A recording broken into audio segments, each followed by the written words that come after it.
News Talk 98.9, the roar of Memphis. Tool Talk Radio with Joe and Allan. Welcome to Tool Talk Radio, coming to you from the Brown Refrigeration Studios. I'm Joe Thorderson with Thor's Hammer, Carpentry and Wood Turning. I'm Allan Gilbreth, darkoakmedia.com. And I'm Maximilian, with a day that is rife with many other days. Okay. But I shall only wish you all a very happy National Dishwasher Day. Awesome, Yes. Max. So, Can I at least tell you what some of the other stuff was that the honorable mentions? the ones that didn't make the cut? Okay, Yeah. talk to us. So Yeah. we have a National Barbie Day and National False Teeth Day. Now, how far back does that go? The false teeth? Yeah. Oh, can I tell you? Sure, go ahead, A Max. micro I mini don't- lesson, history lesson. It goes back to the 7th century BC with the Etruscans. Really? Yep. All right, I really didn't expect all the way back to the Etruscans. I thought we were going to be a few hundred years. like and George that's it. Washington or Yeah. something. Yeah. No. What did those Awesome. Etruscans? Okay, I hate to ask, but quickly, what did they stick in their mouth, basically, Max? Well, they used other animal teeth or human God. teeth. Really? So you slaughter your enemy, grab their teeth, and Speaking of slaughtering your enemies, Allan, have you ever heard of Waterloo teeth? Yes. Okay. It might not be appropriate for breakfast, but just putting it out there. All right. See, I don't know. You never know where it's going to go. We're not going to be discussing National False Teeth Day too heavily, Max, because National Dishwasher Day is interesting. You're talking about the dishwashing machine. You Correct. need to The modern clarify. dishwasher, the modern iteration of the dishwasher. Well, in honor of that, Max, I think that's an outstanding holiday. We're so for great moments in building history, that's it. We're going to learn the history of the dishwasher because it's a rich history, and it also ties in. There's a lot of overlap with topics that interest us anyway, going back. So it's a pretty good discussion, Allan. I think that we're looking forward to. It's one of those game-changing inventions that really shifted how we live. Exactly. Yeah. That is a cornerstone invention. And spoiler, invented by a brilliant woman. Yes. Back in the day. So we're going to do that. So there's a lot to talk about. And of course, there's going to be a lot of things home improvement related coming up, including a crisis that I'm going through, Allan. And I'll tell everybody about that in a minute. So if you want to get in touch with us, it's a great day to do it. You can call or text us at the Big M Roofing and Remodeling Hotline at 901-683-0989. We also invite you to watch the shows on the News Talk 98.9 The Roar's Facebook page and their X page. And also scoot on over to the Tool Talk Radio Facebook page and check out the posts we've made over there. One of them, Allan, is a topic that triggered you, and it was not hard to get you to weigh in on this one. Later in the show, basically what we're going to talk about is the Mid-South. We're under invasion here, Allan, Oh, yes, we are. from a tree. Oh, my God. And I think people that have been paying attention have noticed this. Maybe you haven't, but you won't be able to unsee it now once we unpack it because it's everywhere.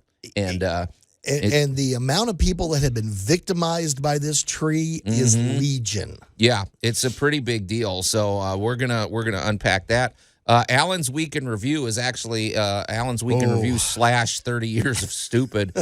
Thankfully, there were no house fires as a result of this one. I mean, this one's pretty bad, I have to say. We have our must-have item of the week. We got a lot of good stuff here. We've got a tool tale. Actually, we have a follow-up report, tool tale, about Old Blue, because I have plans, Allan. I don't know that I'm gonna. Is this a stage of grief known as denial? Yeah, if you're just tuning in, and if you missed last week's show, there was some breaking news about my favorite drill, Old Blue, that we'll revisit. But Max, we got a really great text at the end of the show last week that we didn't have time to get to, and I feel like we need to do that. It behooves us. This comes Sorry, Max. Let me set this up because, you never know. People might not have tuned in. Last week, Allan was out of town expanding his mind, right? You were at some That's a lame excuse.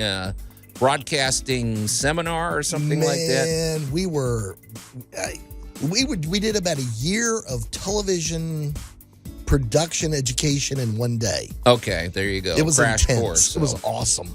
So because of that, he wasn't here, and we had our buddy Brandon Olmstead sitting in from Geek Tank Radio. And, of course, so for great moments in building history, since Allan wasn't around to object, and also because it's right in Brandon's wheelhouse, for great moments in building history, we considered a fictional construction that actually had a lot to teach us about home design that we connected, but it was the first Death Star.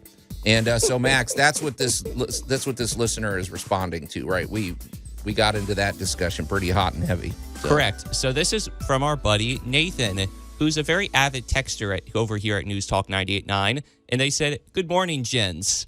On Death Star construction as it translates to modern earthly abodes, as most of us have surely learned by now, do not install your thermal exhaust port in close proximity to your main port, which of course is also the shaft leading directly to your main reactor system.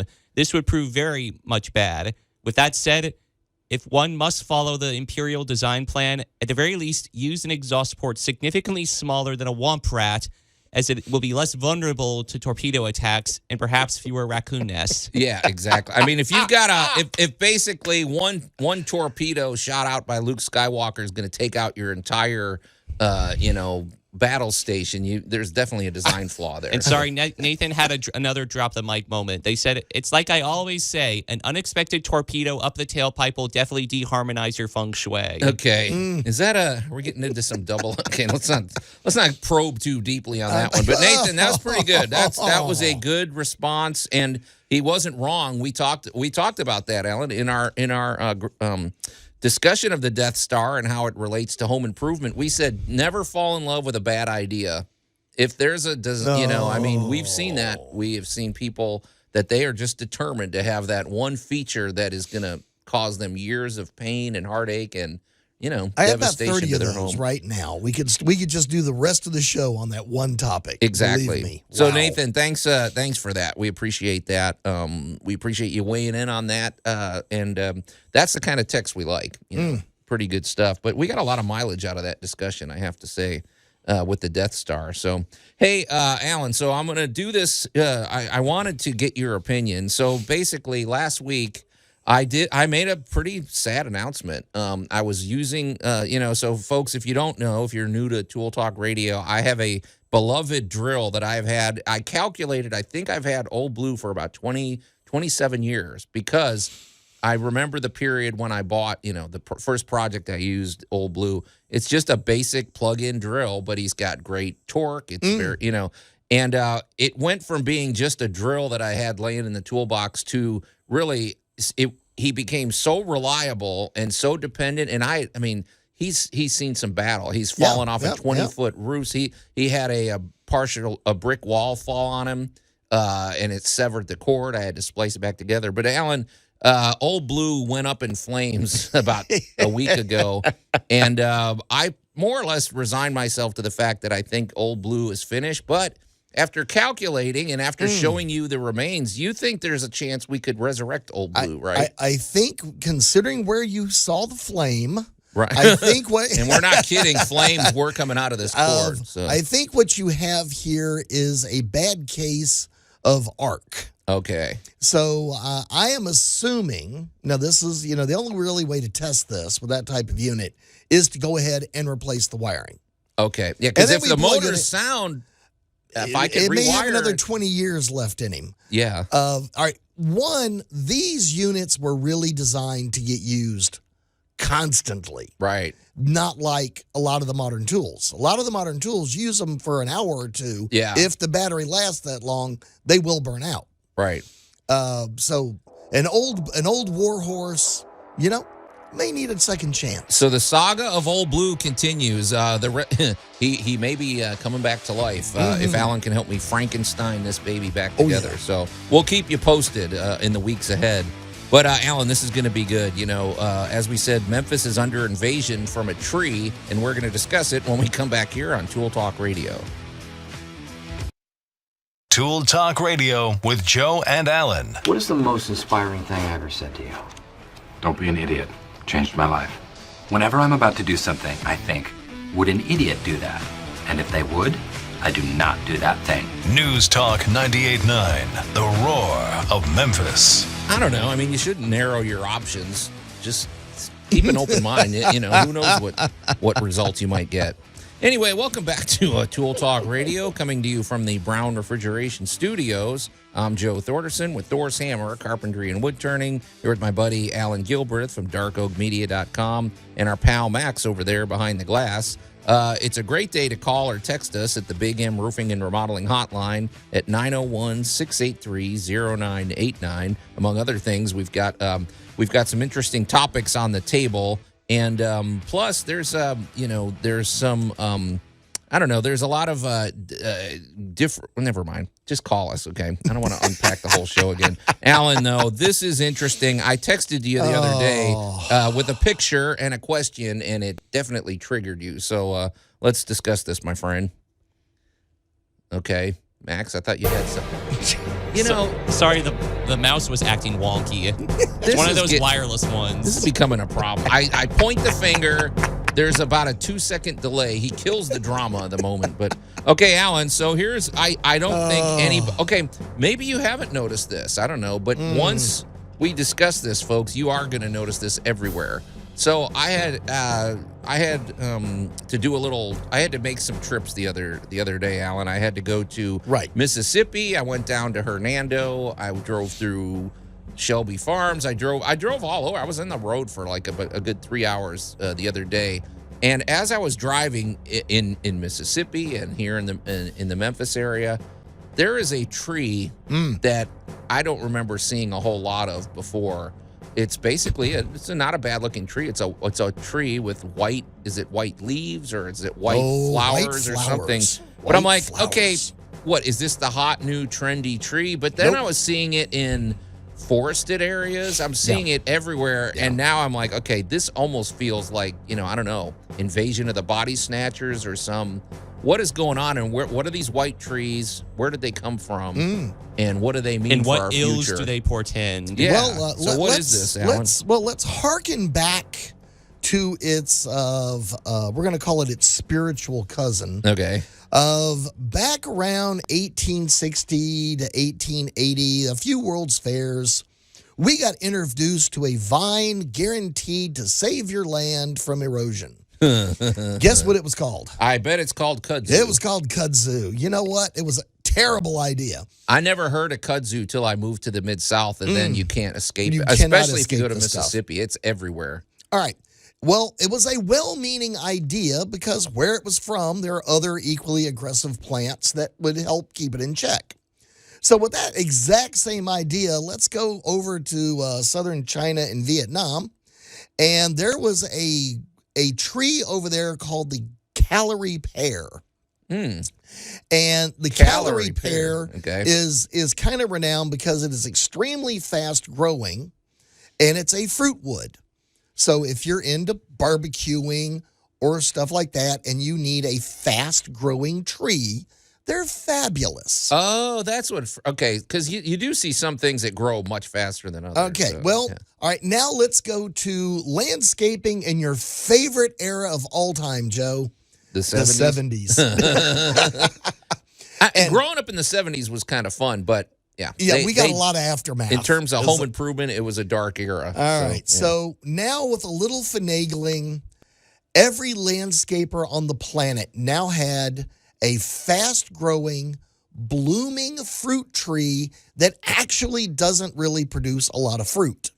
Yeah, that's what I'm thinking of when you say fruit tree. Well, it produces these tiny little hard pears that do contain seeds, but you don't have big old pears falling all over your front yard or peaches or big squishy fruit. These are micro pears. These are little bitty hard round things that you'd barely notice. Would squirrels eat them? Yeah, squirrels might chew on them and stuff like that. But fundamentally, it is for all intents and purposes, kind of a fruitless tree. Okay. Because it's not going to make a big mess. All right, magnolias are beautiful, but have you ever had to mow through those leaves? They're huge. Yeah. They're everywhere, right? Yeah. So they don't disintegrate, it seems, either. No, they hang in there for a while. So to landscapers looking for a fast, pretty solution, this seemed like, keyword there seemed, like the perfect tree. It grows fast. It's moderately sized. They really don't get over 20 foot, maybe 25 foot.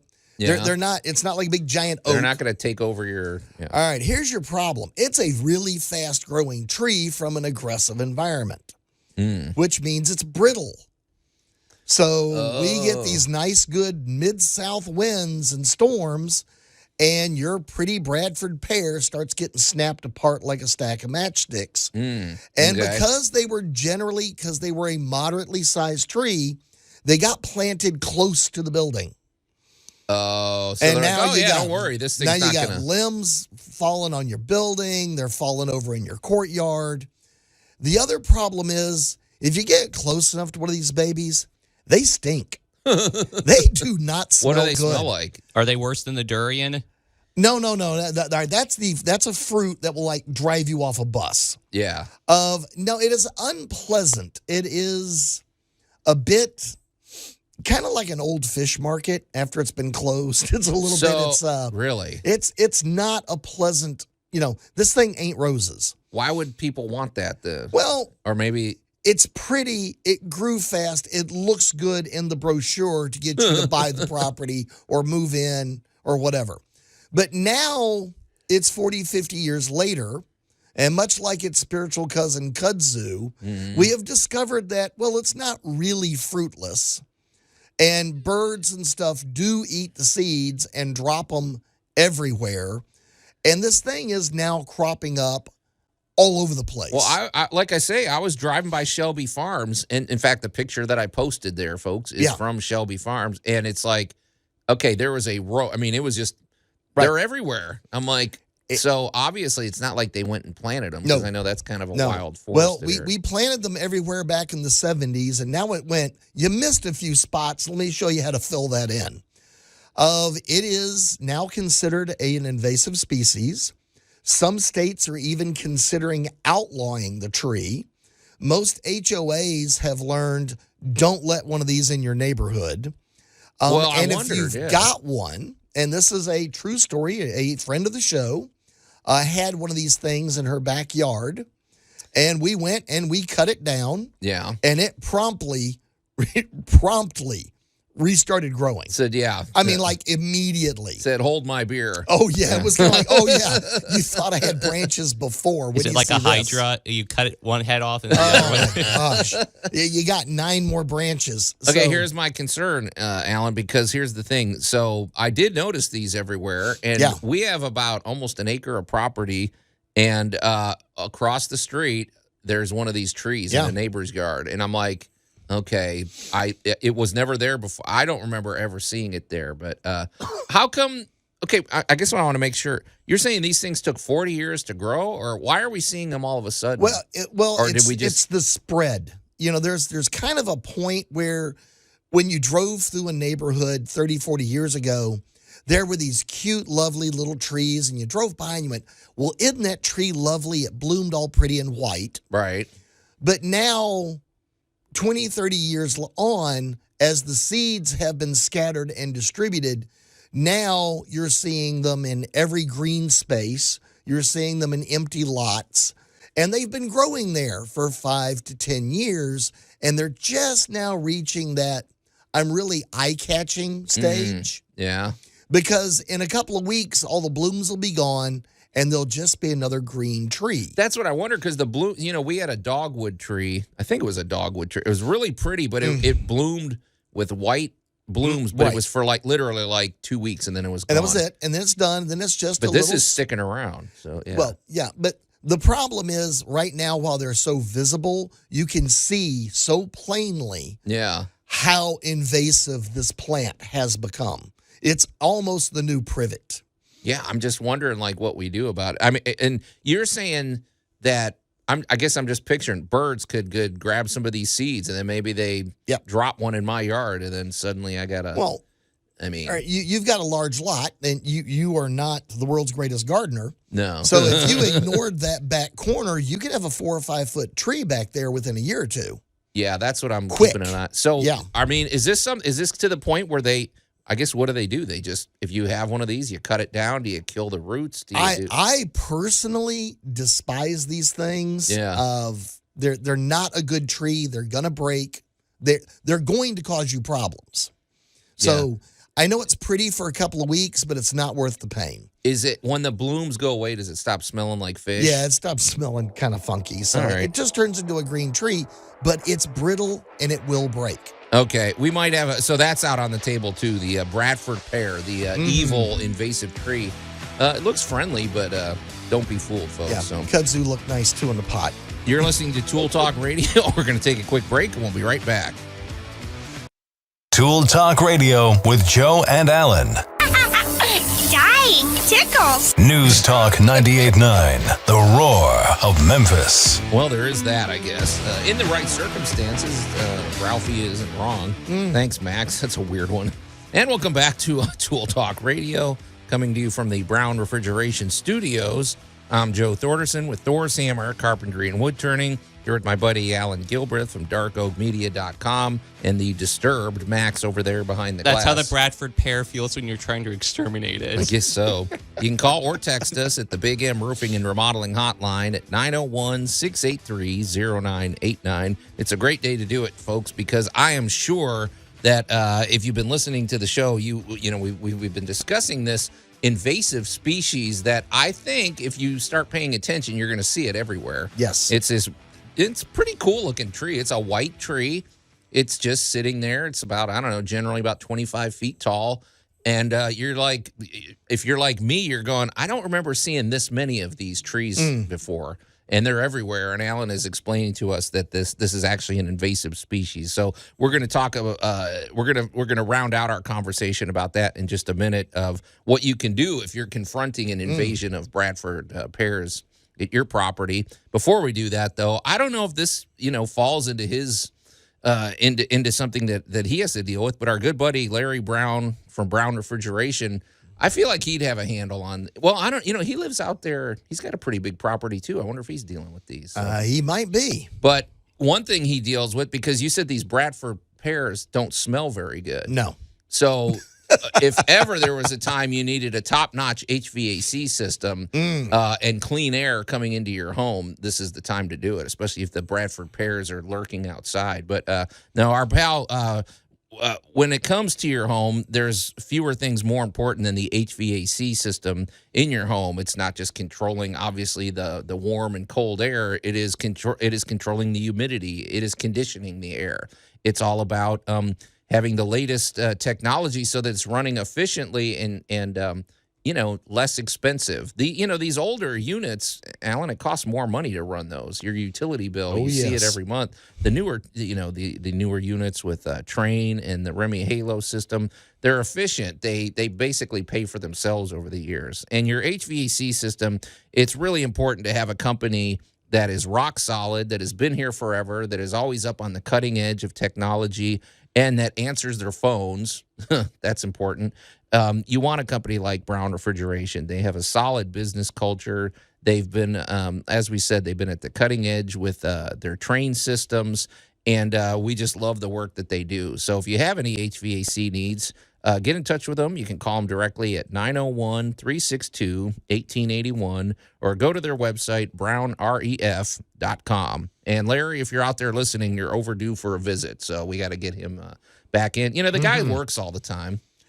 I can't fault him for that, but, make a little time for us, buddy. Man, he's about to hit season 2. Exactly. Woo. Hey, Allan, before the break, we've been talking. You've been educating us on these trees. I'm still... So I guess I just want to make sure I understand, because I don't remember seeing this many of these in the past. You're saying, are we hitting a magic time where these things have bloomed and spread and are not? They just seem like they're everywhere now, these Bradford pears. So Well, it also depends on what time of year you're looking for them.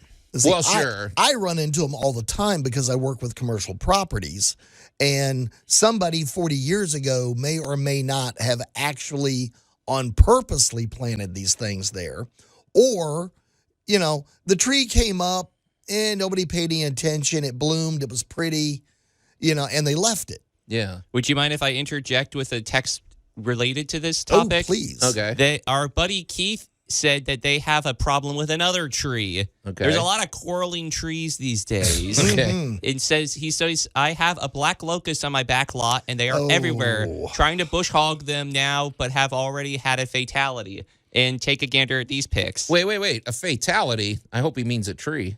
Oh, his tire. Oh. What is that, Max? So so there's some, okay. Folks, if you can't see this over the radio, Keith sent us pictures. It looks like these things have giant thorns on them, Yes. Max. I mean, Yes. those things are like 3 inches long. That's a sinister, and it was strong enough to puncture a tire. Oh, yes. So, Keith, okay, stand by. We'll address that in a moment, Keith. That's a great text, and it's a great picture. But, okay, a black locust, that's what it's called? Yeah. Okay. It's called a locust tree. It's All right. another baby that can be some problems. Okay, we'll get to that one in a second. Mm-hmm. But Allan, what do we do if we've got these trees and maybe we don't want them around?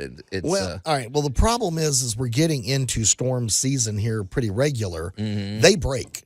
So if you've got they're if you got a big branch hanging somewhere, honestly, any arborist will tell you it is a matter of when, not if. Okay. The tree's probably not going to uproot and fall over like a gargantuan oak, but these limbs that they're just, because of the angle they grow out from the tree, snap off fairly they're not. easily. They don't go as much vertical. They go more horizontal. Yeah, they're fluffy. They Okay. grow out, and these branches break pretty easily. So I mean, they're not hard to cut down. Okay. They are a fruit wood. I mean, it is I know people that use them for smoking and, Yeah. barbecue and fire pits and stuff Some like of these that. barbecue guys are very selective on which woods they use. Oh, they, yeah. they love pecan and they love all these pecan, other- mesquite, and that Yeah. kind of stuff. But the biggest thing is that these things are hard to kill. Well, I wanted to Yeah. ask you about that because Yeah. off the air you were telling us about you had a friend that they just finally went to battle. They cut them down to a stump, and then what are some good ways if you do have to do that to kill the stump? We don't want to just fill our yard right. with a lot of poisons and stuff. But Right. maybe- Well, most of your most common weed killers actually are absorbed through the leaves. So, okay. Putting something on the roots doesn't necessarily kill it. Now, you can get, this is one of these things where you can ask your arborist, or you can, there are certain substances you can get at your big box stores or your local nursery. Yeah. Your local nursery is a great place to get some information on, hey, I got these trees, I need to kill it. Copper sulfate works on occasion. There are a variety of weed killers that can work.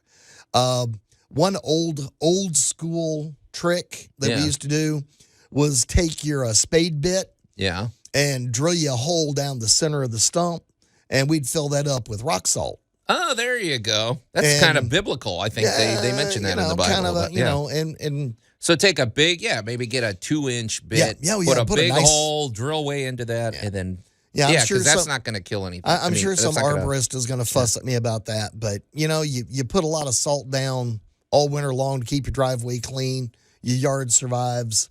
A little salt down the center of a tree stump. There are a lot of other people. There are other techniques, but again, I'm going to say, really ask your arborist or ask somebody at a nursery if you've got these things and you're trying to get rid of them, what they're suggesting right now. Okay. Hey, Because, at it's a tough tree, man. At the risk of turning this show into tree talk radio, let's address Keith's question, though. He said these black locust trees. I mean, to me, it looks. I mean, is it a tree or a bush? These things were. They had some menacing looking thorns on them. Yeah. I mean, that did not look pleasant at all, and it punctured his tractor tire. It looks like so. Well, the black locust is. I'm trying to think. Are they actually native to the U.S. or not? I think they're from the Appalachians. Okay. It is native. Yeah, it's Georgia through the Appalachians. The black locust is from there. But this is a tough tree. Locust trees are hard, and they're also root spreaders. I guess I'm wondering where these thorns are. I didn't see by the picture. Are they on the limbs or something? Yeah. So you're not climbing this tree. No. It's they remind me. Again, you think of like really exotics like monkey puzzle trees and stuff like that are nothing but thorns. Oh, yeah. And basically, your locust tree is very similar to that. It has some pretty serious thorns. And the problem with the locust, if you've got, the best place to see what they do is in somebody that hasn't cut their front yard in a while and they have a locust tree. Yeah. Like a year later, you will see 15 little locust trees popped up all over the yard coming up from the roots. Kind of reminds me of the monster in Stranger Things a little bit. Like it kind of so these things grow across and then up. Like the roots grow across. And then... a semi-commercial tree like a sassafras grows the same way, but they're not all covered in thorns, and it's tough to get them to grow. The locust, on the other hand, is a good, hardy, stout tree. They can live almost anywhere. They can live in our soil just fine. Okay. And if you got to be careful with these things because they're tough. Once they move into the neighborhood, it's hard to get them out. Well, Keith, good luck in that struggle. I don't know. Like we said, Allan likes the technique of putting rock salt down in the roots and whatever. I put it right down the center of the stump. Okay. All right. So I think that was pretty good stuff. But that tree, the Bradford Pear, I'm going to be curious, folks out there, if you're going to be watching for that. Maybe you've already noticed it. Maybe you haven't. But you're not going to miss it now because you're going to – how much longer are these things going to be in bloom for? About 2 more weeks. Okay, so keep your eye and plenty of time to see them. And the other one, was it because like I said, we had a really beautiful tree in our yard. I think it was a dogwood. Is that right? Right. Now, okay, so don't go killing the dogwood trees. No. We like them. Well, they smell good too. A dogwood's not big and fluffy like the Bradford Pear. Okay, they're a little more spread out, and they have the little smaller leaves. They're not.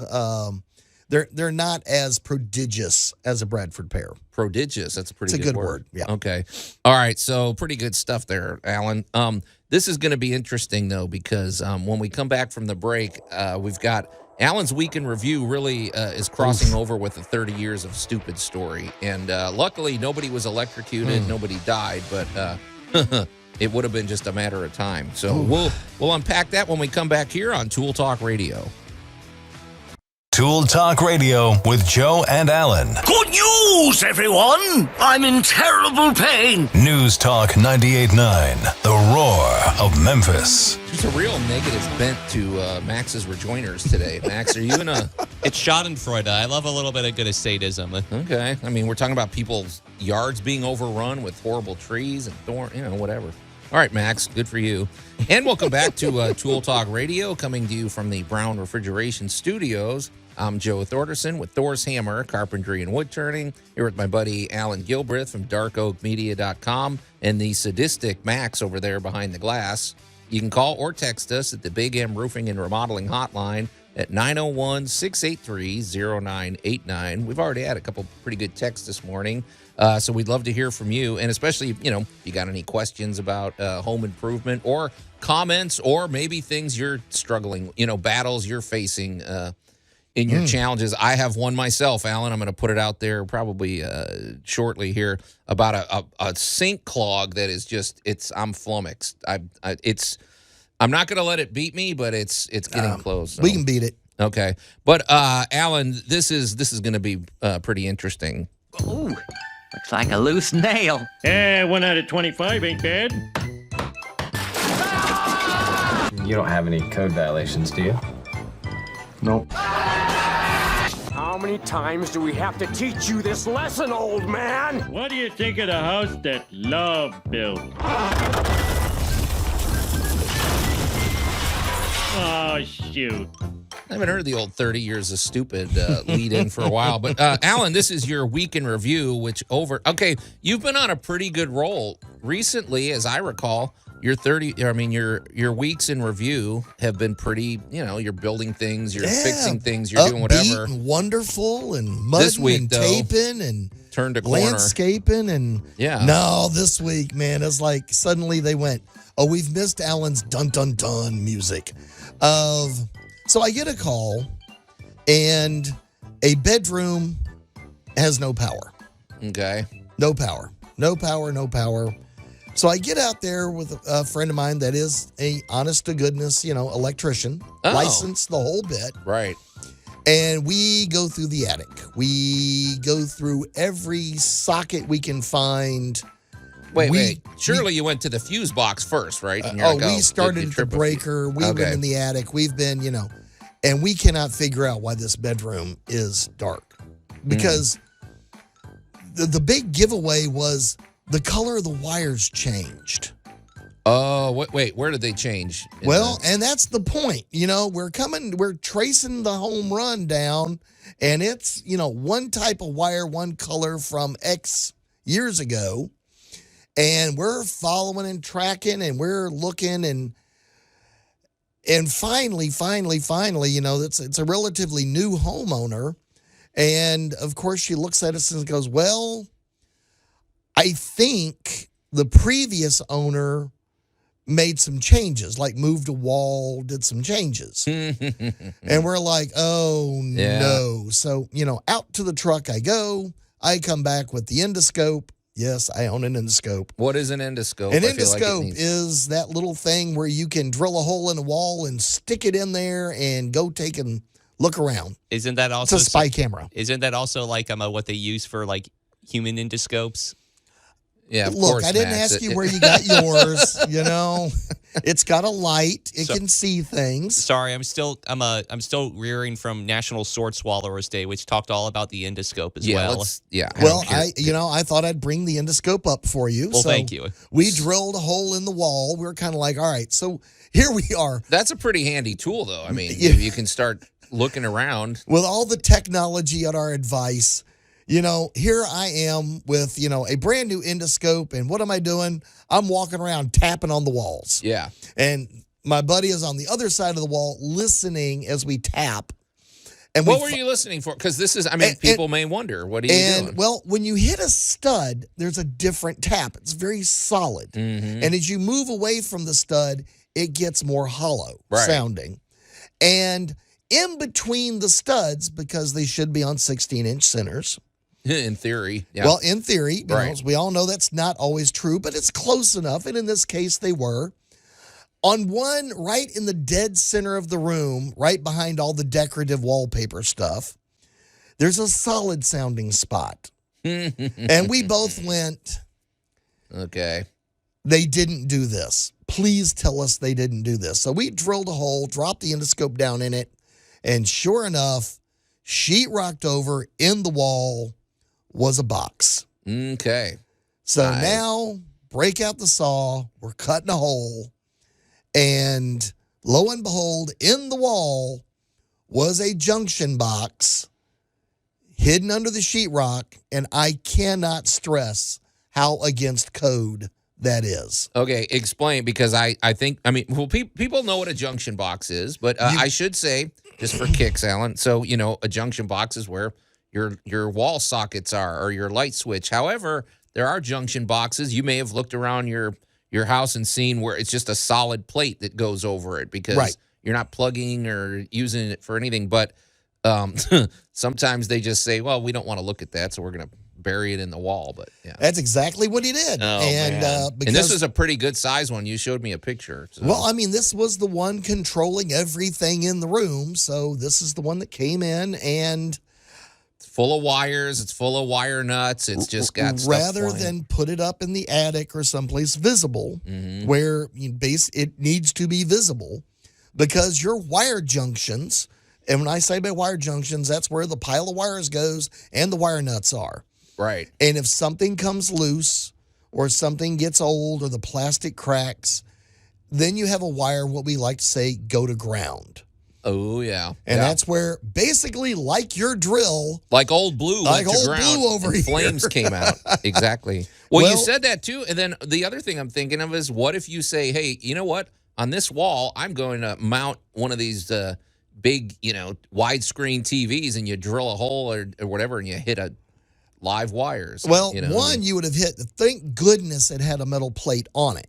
Okay. Thank goodness. So they had that going for them. Thank goodness they did that much right. But then we hid it under the sheetrock because we wanted to do something cute and decorative right there, rather than move the box, which was a lot of work. But now, now there's a big hole cut in the wall, and We found the wire. We found the problem. So what happened? The wire just failed? It came loose? It came loose in the box. Okay. And went to ground. And this is dangerous. I mean, this is just bad DIY. Because, we say this all the time. Not only does your house expand and contract and move, but every time somebody slams a door, I could see that wire nut, just that little bit loosening. And then over, after 5 years of that, it pops off. And wire fails. You put boom. one wire too many, and the wire cap isn't quite as tight as it should be, or you didn't, Sorry, but when I get so Allan, go for it. One thing I will say, when you showed me that picture, I didn't see any, and I'm no master electrician, but I'm just saying, I'm always a big believer in redundancy. Anytime I wire anything, I don't just put the wire caps on and close the box. I always put electrical tape around it to keep it from spinning loose or from jostling loose. That one didn't have any tape on any of them. Well, we had already removed it because we were looking. Okay. So, all right. Redundancy is never a bad thing. And as I say this on job sites all the time, there is no law against overbuilding. Mm-hmm. You cannot be too safe. But for anybody doing a DIY job, if you get into wiring, for goodness sakes, please follow code. There are reasons we have inspections, and this is one of them, because I have even found in a wall a GFI connection hidden inside the wall. Oh, yeah. And if that thing had ever tripped, the only way you're ever going to find it is basically tear open the wall. So just my goodness, I admire anybody wanting to DIY a project. And this was a nice looking bedroom. It's to look at it, there was nothing wrong. Yeah. Until something went wrong. Yeah. 7 years later, a wire comes loose and it's impossible to find. DIY, making cosmetic changes is great. DIY, doing electrical and plumbing, boy, you better know what you're doing. Yeah. Or get a professional. So that is my cautionary tale of the week. Just please, please, please don't hide this stuff. Okay, well, nothing burned down. Nobody died. No, thank goodness. No lawsuits as of yet. As we know, but okay. Well, we made it through the first hour of Tool Talk Radio without a lawsuit, Allan. Not a bad day's work, but we got a pretty interesting hour coming up, including in our Great Moments in Building History as we celebrate National Dishwashing Machine Day, when Max is going to help us learn the history of the dishwasher. You're listening to Tool Talk Radio. We're going to take a quick break, and we'll be right back.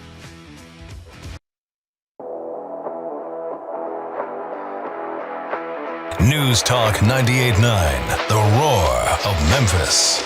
Tool Talk Radio with Joe and Allan. And welcome back to Tool Talk Radio, coming to you from the Brown Refrigeration Studios. I'm Joe Thorderson with Thor's Hammer, Carpentry and Wood Turning, here with my buddy Allan Gilbreth from darkoakmedia.com and our pal Max over there behind the glass. You can call or text us at the Big M Roofing and Remodeling Hotline at 901-683-0989. I've already got a couple of pretty good texts this morning. You can also watch the show at the News Talk 98.9 The Roar's Facebook page and the News Talk 98.9 The Roar's X page. And while you're on social media, scoot on over to the Tool Talk Radio Facebook page and check out the posts we've made over there. Well, Allan, I've got a little bit of a call. I think I've got a handle on this, and actually off the air you sort of validated a theory that I had about this situation, but I feel like this is worth unpacking on the air because I bet other people have run into this themselves. So, folks, if you're not familiar, in the past I think I've described a little bit about the layout of my home. It was built about 70 years ago, actually 71 years ago now, Allan, but it's a Cape Cod house, which means I basically don't even have an attic. It's like kind of got that pointed whatever, 2 bathrooms, 4 bedroom. Okay. But the downstairs bathroom, which is directly below the upstairs, so I'm sure they share a lot of plumbing. Yes. Okay. The sink. Okay, this happened when I was out of town, folks. I don't know if you remember. A couple weeks ago, I went to Chicago. I came back. My wife said, well, the bathroom sink is clogged. I'm like, okay. Generally, for me, that means I pull the stopper out. There's probably some hair. There's whatever. Right. This is a 5-minute repair. So I started doing that. And that's curious. There's nothing in the drain here. It's pretty clean, actually, because she had poured some bleach down the drain. It was very, actually cleaner than normal. So, then I escalate. I go down to the S-bend there. I just basically remove that. And the pipe, the drain goes into the wall. And so I take everything out. Those pipes are as clean as they can be. The bleached it out. But that water is not moving. I had to empty the water out and everything. So I said, oh, okay, well, I guess it's a little worse than I thought. So I'll get I have two different snakes. I don't have the motorized one, but, these are the metal coil snakes, folks, that you would use. I have a really big one that I use for the main line. It's like 50 feet long. I have another that's about, I think, 12 feet, something like that. Well, Allan, after 3 hours of fighting, what was frustrating was, okay, I took the snake thing. First, I started with the small one, obviously. It felt to be like it was getting, you could feel when you hit the turns and stuff. And then I hit a point where it just didn't budge anymore, but it didn't feel like it was hitting something soft. It felt like it was hitting just a stop. And I'm like, I wonder if it made a turn and it's just not turning. Then I shoved it really hard, and I feel like it probably bent and started coming backwards. Whatever. The long and short of was, and then I would have to put the pipe back on, connect everything, test it out. It filled up again. It drank, whatever. It was not working, and I was getting really frustrated. And I said, what could be in this drain? Is it a piece of... I don't think it could be like a plastic cap or anything. I don't know what's in there. But, Allan, 2 weeks later, I poured poisons down there. No. I think I have an answer, and I think you've kind of pointed me in the right direction. But what is down there, and why is this thing so stubborn? This is the worst clog I've ever had. So, traditionally, what I run into are usually wipes that are not supposed to go down the drain. Well, there's no wipes. There's no wipes. Yeah. That's generally wipes. The other one I run into is, now, in defense of everybody that was home while you were gone, the weather here has been warm. Okay. And if you live in a warm, moist climate like the Mid-South or the Deep South, Florida, around the coast, that type of thing, or even your buddies up in Chicago. Live right there on the lake. It was weird how warm it was when I visited. Yeah. Well, slime molds love warm, wet environments. Okay. And we have been blessed this year, in spite of the intense polar vortex we had really not that long ago. Yeah. But we've been, 60s and 70s since then. It's been a mild winter overall. And that stuff grows fast. Okay. So what'll happen is you've got a scratch somewhere, or you got some hair balled up someplace, and normally it lets enough water get by it. Yeah. But now it's become kind of a structure for like slime molds, toilet paper, that kind of stuff. And it can create what we like to call a soft clog. I know what a soft clog is, but it doesn't feel, because here's the other thing, Allan. I put the snakes in there, right, and they have that little coil on the front, right. And usually, if you put it in there and then you give it a twist, it's going to pull something out, right. These aren't pulling anything. I mean, there's nothing on the end of these. Like I don't know, man. You might also be experiencing a little 30 years of stupid. Oh boy, that's what I'm afraid of. Something could have been laying flat down in that drain for years, like a lid, like a little plastic cap. Little, they have those little aluminized plastic peel-offs, stuff like that. Yeah, stuff like that lasts a long time and could have been laying flat in there, and for some reason, it has now been stood up. And then things build up, and it creates bingo. So my next trick I'm going to tell you to try is my commercial trick. It'll even work on rice. Okay. I will occasionally, because that the water and air is not coming up because it's not draining down. Right. So I will occasionally hook a shop vac up to that. Well, it's funny. That was my next thought. I'm like, okay, because the thing I left out of this was it did give me an opportunity to buy a new tool, which is always a good. So I pretty much have standard plungers in the house. Right. I have one that's designated for the sink, one's for the toilet, whatever. But They make a plunger that you fill it with like CO2 cartridges. Yes. Like, pretty cool. And this thing, boy, folks, if you use one of these, this thing, they're not. It's so the idea is you put a CO2 cartridge, you push it, you better push it firmly into the drain, and then you blast it, and a force of air comes out. However, don't forget, folks, in your sink, you probably have a little overflow trap, and you got to put like one thumb over that. And even doing that, it still was spraying back at me. It's pretty messy, to be honest. You got to be careful with it. They're pretty impressive, though. But now, as you're saying that, I was thinking, okay, all I've been doing is shoving everything further down into the drain. Right. And then I'm like, maybe vacuuming it out. And you pretty much validated my idea. So I think I'm just going to go ahead and get a shop vac. Yeah, and, I have used the shop vac reversal numerous times to good result. Now, could you do both? Like, what if I try to vacuum it out? It doesn't. Like, could you dislodge it by backwards, forward? I've had one or two. I've had one or two plugs in a commercial setting where it took a little of both to get it to go away. Okay, so once I get rid of this clog, I think there's going to be a little more preventative maintenance that we're going to do. We'll mention that when we come back. And then I'm really looking forward to this. We're going to, in our Great Moments in Building History, Max is going to teach us about the history of the dishwashing machine. Yes. Tool Talk Radio with Joe and Allan. I made my first chair when I was 5, but the quality of the wood was wanting. News Talk 98.9, the roar of Memphis. Well, I mean, as I say, Alan, why didn't he just scrap that and get a piece of wood that wasn't wanting? Well, there. I mean, he's 5. I'll give it to him. You know. You live and learn. And welcome back to Tool Talk Radio, coming to you from the Brown Refrigeration Studios. I mean, my hope is nobody sat on the chair and hurt themselves because the wood was wanting, but okay.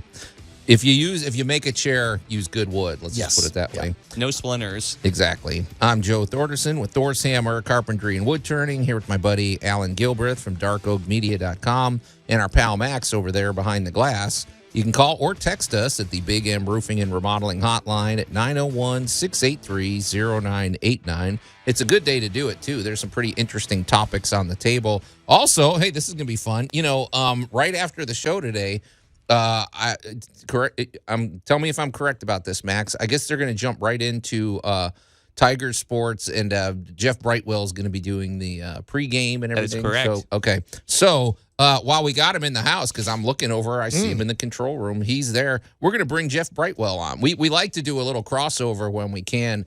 And he's going to be, I think he's actually in the market for a new dishwasher. So excellent. He's going to join us in our history of the dishwasher conversation that Max is going to help us spearhead. So anyway, so that's going to be coming up here shortly. Before we get to any of that, though, I want to just mention our good buddy Jay Hill with Big M Roofing and Remodeling because, you know, Allan, you talk about a guy, I don't know. It's funny. There are people that they become almost like an institution in town. I feel that way about Larry Brown as well. But Jay was sharing with us some of, you know, the more I learn about the history of Big M Roofing and Remodeling, and the more I learn about what others are saying about it, you know, his customer satisfaction rating is through the roof. I mean, he is, I think, the highest rated in terms of roofers in town. It's pretty impressive. He's always 5 stars with the Better Business Bureau. He's a GAF Master Elite Installer, but mostly, you know, what I love about Jay Hill is the energy and the optimism he brings to every job. You can't put a price on that. I mean, that is a huge deal. No. And his expertise. Jay is a former insurance agent, which is pretty important, and which has really come in. It's really been beneficial to people like us because if you have damage to the outside of your home, because, you know, Jay handles roofing, gutters, siding, windows. If you have damage to the exterior of your home, it's not always clear-cut whether that's covered by your homeowner's insurance. And that is a process to navigate, and you really need almost an advocate. And Jay is your advocate, and it's a free consultation. If you have any damage to your roof or the outside of your home, he should be the first guy you call. He'll check it out. He can let you know if he thinks there's a path forward, and if there is, then he's the man to help you do that. And if not, you know, you may just need a roof replacement or roof repair. Well, Jay's that's what we said. GAF, they put in roofing systems. These systems are so they're so top notch that they can offer lifetime transferable warranties. And also, you may need to finance. Jay's got 30 lenders at his disposal. It's a well-oiled machine over there. Big M Roofing and Remodeling. It just functions the way it's supposed to be. They got great installers and designers and technicians. He attracts the best because he's just a great guy to work with. So you're going to really love working with Jay. He always encourages you to call him directly. You can reach him at 901-484-5645 or go to bigmroofingandremodeling.com. So, Allan, we were talking earlier before the break about my stubborn sink clog that really you still are convinced this is a soft clog. I can't tell because I was out of town when it happened. I don't think it could be, I don't know, maybe there could be a thin piece of plastic or something. Maybe it's a combination of things because I've put in liquid different drain cleaners. One of them said it's the heat. It looks really lethal. It's got like the flames, and it said heat activated and unclogs in 5 minutes or less, or your money back or whatever, But none of that did anything. And but you were, I think we've concurred that the way I'm going to approach this now is instead of trying to force the clog out by pushing at it, I'm going to get a shop vac and see if I can vacuum out the. Okay. All right. That was your first piece of advice. That is kind of my go-to of, I had a restaurant job years ago where they'd put too much rice down the system. Oh, gosh. And it was just about going to be the worst misery. thing It was just going to be misery. Rice and or pasta. Just we don't put got that in your. We got all smart because we had this big old shop vac sitting there to get up water, and we just hooked it to the cleanup, and about 4 minutes later, it sounded like we were siphoning up something from an MIB movie, but it got the rice broke up enough of it removed that we could then reverse and go the other way with plenty of hot water. Yeah, and get the pipe open and get the restaurant draining and back to doing dishes. Okay, all right. So it's been kind of a go-to trick of mine for a while. All right, so that's going to be, instead of pushing it in, we're going to draw it out. And then you talked about some good maintenance things once we get this clog out, and I thought maybe some listeners could benefit from this too. What do you do to just prevent this from happening down the road? So, what are some good? Happily, in the last few years, there is a whole new category of quote-unquote drain cleaners, and they are basically probiotic and enzymes. Okay. So it's kind of like you would, if you had a septic system, you would put the little probiotics down it so that they break down the solids and the liquids then move on down through the septic system. This is very similar, and they actually come in both liquid and little stick forms. I've heard you talk about these sticks that you drop down there. And I guess they dissolve like a cinnamon stick or something. Yeah, they fall apart, and you just drop them down each sink about once a month, and the enzyme action keeps down the organic materials and the slime molds. And so the drains really stay a lot cleaner, and I've used these both residentially and commercially, and they've taken problem properties and turned them into happy clients. Okay. Plus, you got happy enzymes because they have something to feed on. Absolutely. There you go. And I gotta imagine it. I mean, the cleaner the pipes are, the less chance of odors or the less resistance, the less stuff coming back up. And I'm also going to point out on occasion Max, I'm going to look at you and say, less things to attract your little multi-legged buddies. Oh, yeah. That's fair. Oh, yeah, the invasion. I forgot if you were there for the invasion where the little buddies came up from the sink rather than it. Yeah, Max was talking about his thing. Maybe they're chowing down on some enzymes. Well, you could have one of those stuck in your pipe. Okay, so the slime mold. All right, well, who knows? So, all right, well, that's pretty good stuff there. So I'll report back. Hopefully the shop vac and then the green gobbler stuff is going to. Yeah, little enzyme stuff. Yep. Okay. Hey, let's shift gears because we got a lot to get to. So let's get to our must-have item of the week. And I think I'm pretty sure I've brought this in, but sometimes when you use a tool again and it reminds you of why it's so handy, you want to bring it in. So, Allan, go ahead and tell people what I'm holding up. I'm holding it up to the camera, folks, if you want to. Yeah, you are holding up a dual claw nail puller. Yeah. I call it the cat. Somebody years ago told me it's called a cat's paw. I think Sometimes that's the called the cat's nickname. paw. Yeah. It looks like a cat with two claws instead of five. yeah. But it's a nail remover, and it's a little different than a pry bar. That's what I was about to ask, because it looks exactly like a mini pry bar Allan helped me purchase. It functions the same, Max, but this does less damage. This is where you're trying to not just butcher up the board as much as possible. Right. This one's a little sleeker. Now, this isn't gonna.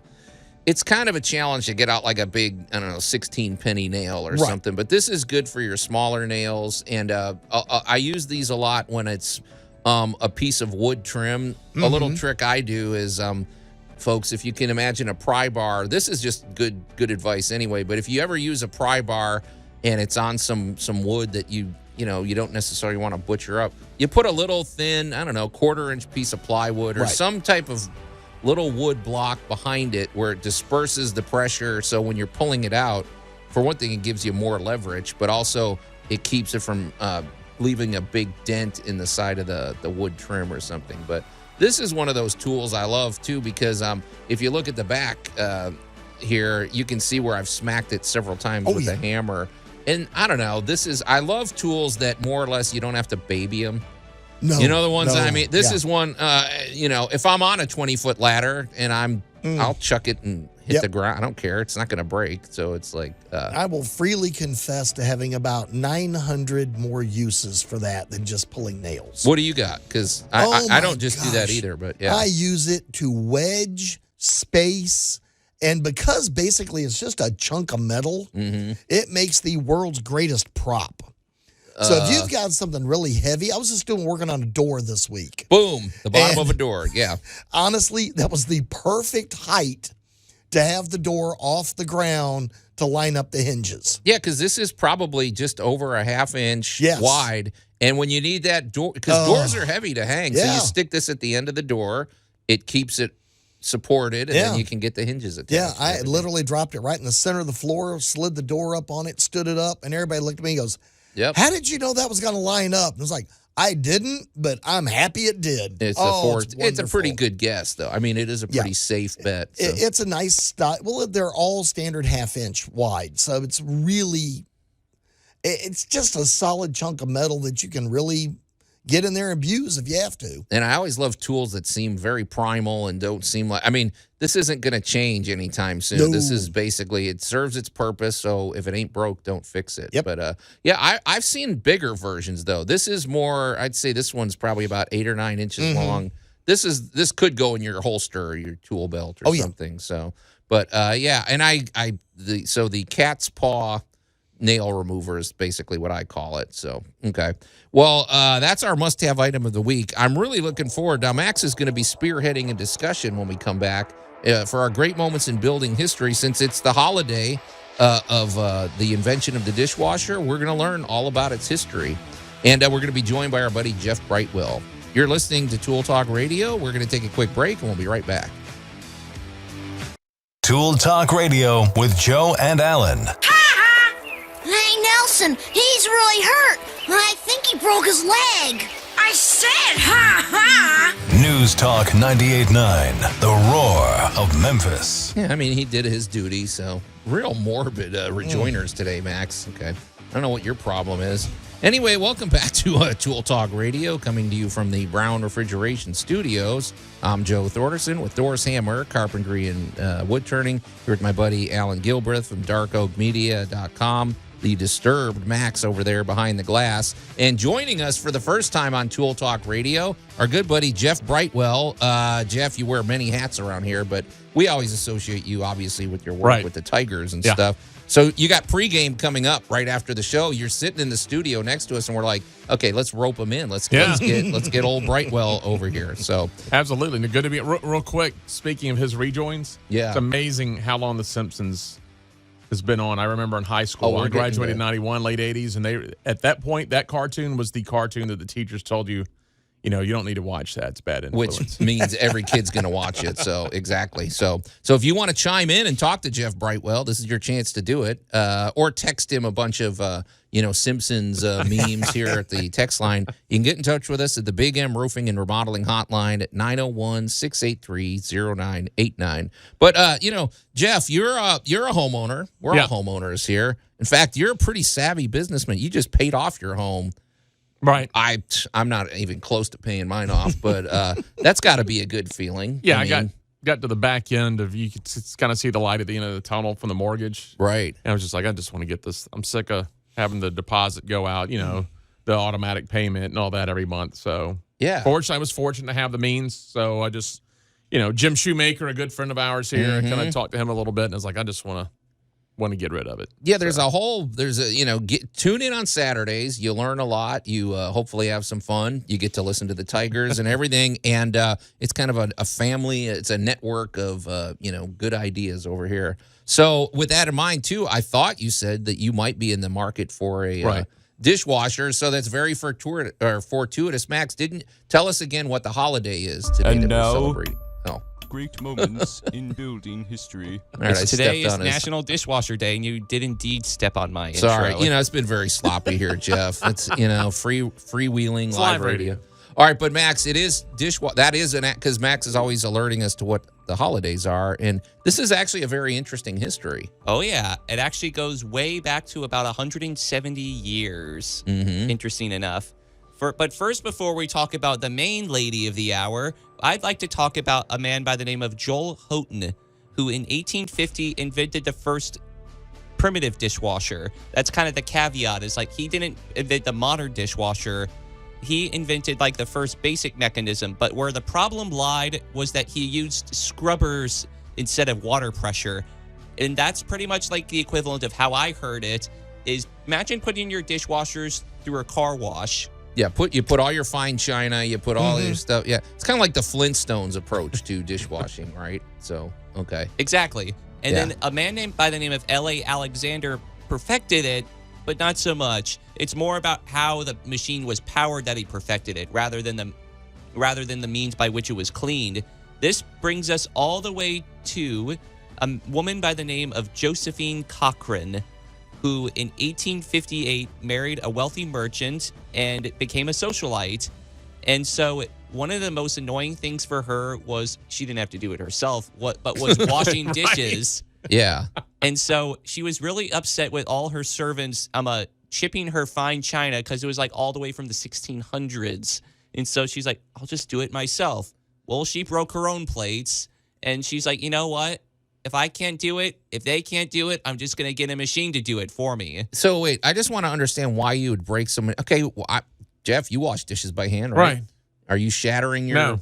So why were they breaking I don't have fine that? china either. Was the fine china too brittle? Exactly. This was very bridle, fine aged china. Okay. And it chipped easily under the processes that made it. So she finally came up with an idea. She was working with a mechanic by the name of George Butters. Yeah. And they kept trying different things, and everything that touched the plate would break it.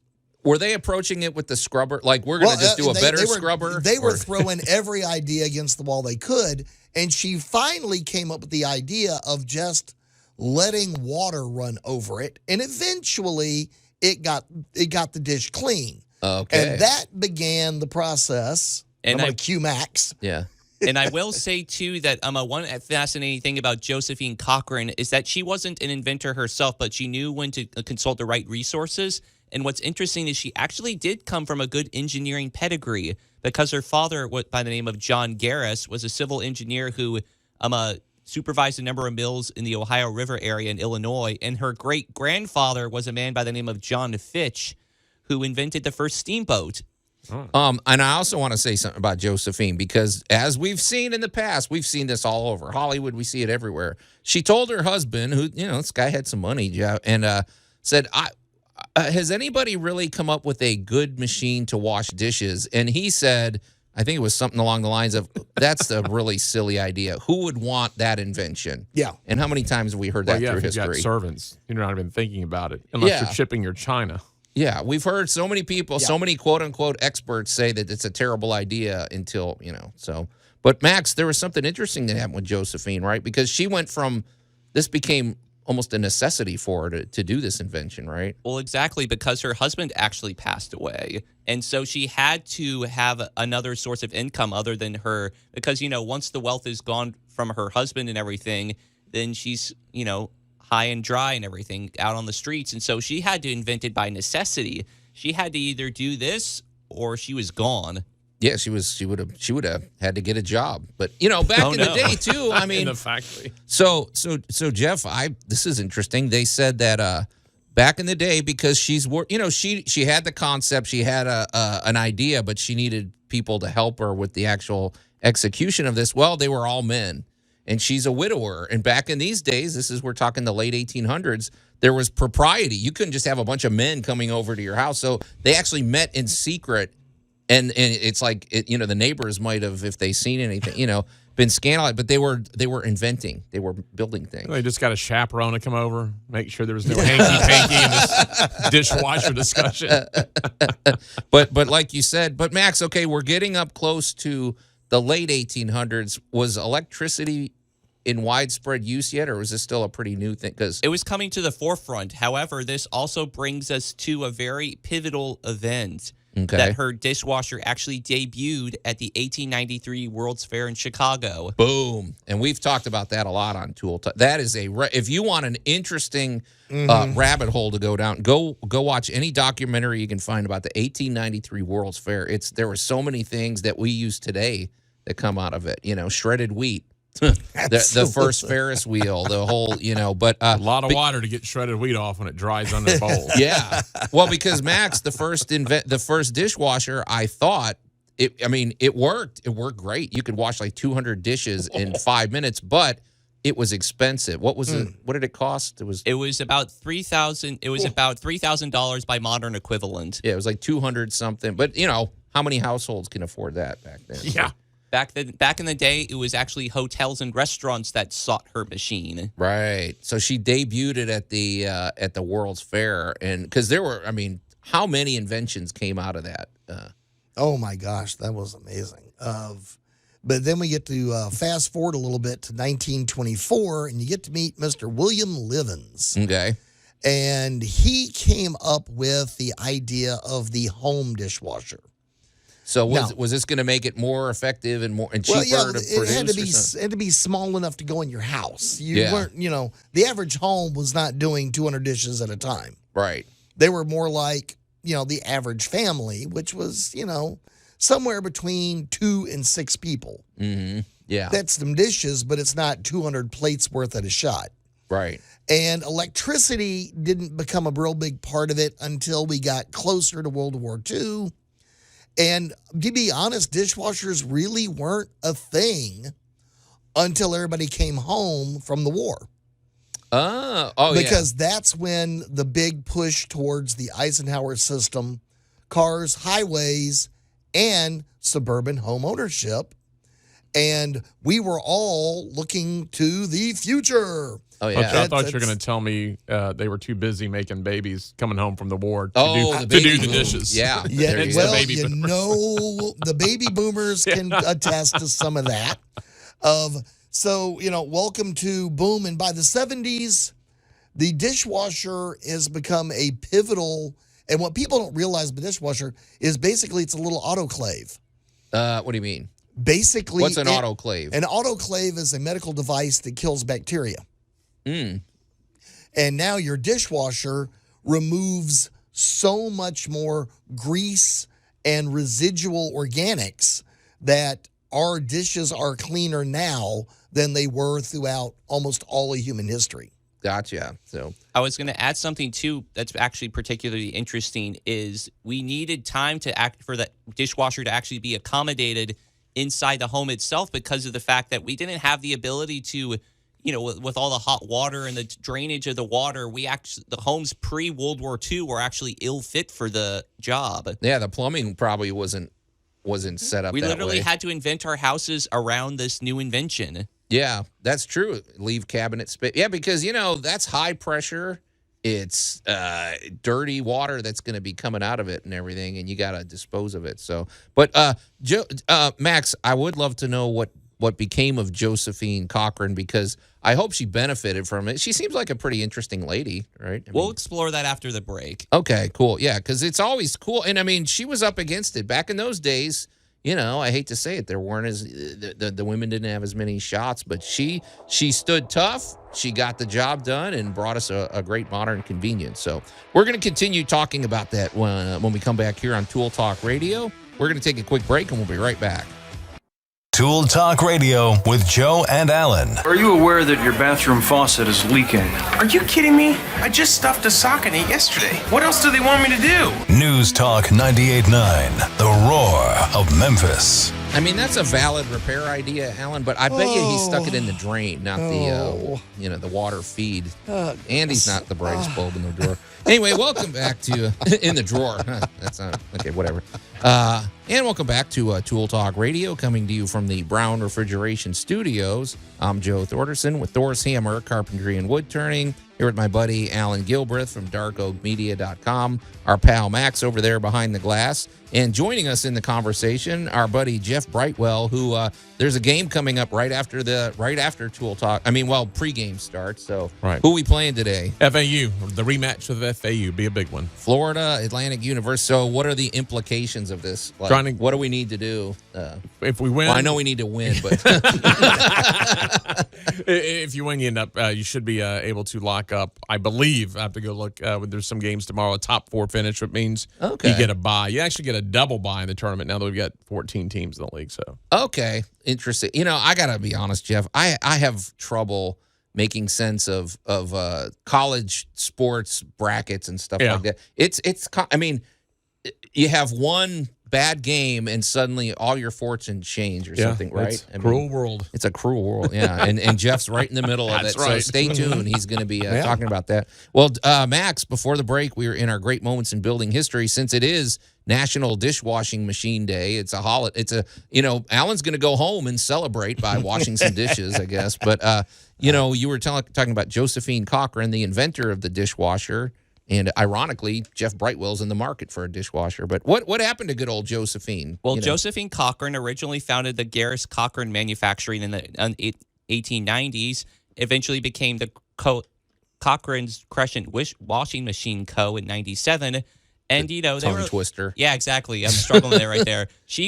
Everyone was wanting her to resign, but because it was a male-dominated business. And no, she's like, no, I'm sticking it up and everything. So she's kind of her own founder and businesswoman and everything in this industry. However, she didn't live to see the washing machine become a popular home appliance, as she passed away in 1913 from a stroke. Okay. And her company was initially acquired by KitchenAid, which is now a part of Whirlpool. Okay. Yeah, but good for her. She fought, she stuck with it. She sounds by all accounts like a hardworking, clever lady. And so, I mean, I'm glad she got some success out of it. Do you guys find that story somewhat holds true to most inventors? It just popped in my head to ask this. That they never really lived to see the fruition and the popularity and the practicality of their inventions? Seems like, doesn't it? I mean, there's a handful. And then there's those cutthroat guys. I'm not going to bash Thomas Edison, but I'll kind of bash Thomas Edison. Tesla died basically in poverty and look how many of his ideas and inventions we still use today. So I think you're right, Jeff. I think that's true. Well, she gave birth to an idea that technology has modified several times over the years. But honestly, we use the word game changing, but this is, as Max pointed out, honestly, your house is now designed to have this device. It's funny, too, because at the period when she invented this, they were talking about, we are spoiled, Ron. We are softies. We have it so easy. They were talking about just the daily life to eat, to make dinner, to wash the dishes, to wash your clothes. You spent all day doing all these things. It left you no time to they didn't have TV, but it left you barely any time to think about things. We have so many modern conveniences. We have all day to think about things. But, so thank Josephine Cochran the next time you wash your dishes. But, hey, Jeff, this is interesting because, as we said, the mainstream dishwasher didn't really come in. It didn't make its way into homes until like the 1960s. you're in the market for a dishwasher, but your home was built like in the 40s. 42. That's interesting. So, Allan, I mean, that's kind of it.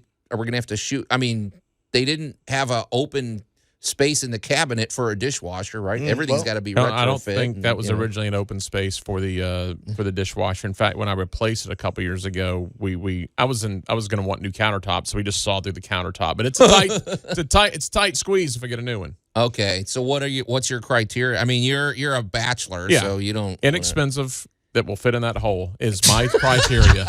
I mean, just to be blunt, get it in there. Because there are some old pipes that come through it. When we replaced it, had to get some shark bites to cut off some old pipes, and even the big box store delivery guys were like, "Oh, we don't want to try it. You have to get someone else." Oh, yeah. I'm curious. Are you one of those? Okay, I find these days when it comes to appliances, you can have a refrigerator that is hooked up to the internet, and you can have an app on your phone. Are you one of these high-tech ones, or you want on and off is what I want, and I can do it. I can use my own finger. I don't need to do it remotely. I can walk in the kitchen, load it, hit off and on, and then when it's done, I open it and put the dishes up. I'm pretty basic person. Yeah, I don't. I'm almost at the point where I want a car that has hand cranked windows again. I don't know. Yeah. I like the less is more. That's one less thing that can break. That's the way I look at it. Jeff, you remind me of the guy that's, your high-tech upgrade is going to be the magnetic thing that says clean and dirty. Just flip it over. That's all I need. Yeah, I don't need it to call me. It doesn't have to send me a text to let me know the dishes are done.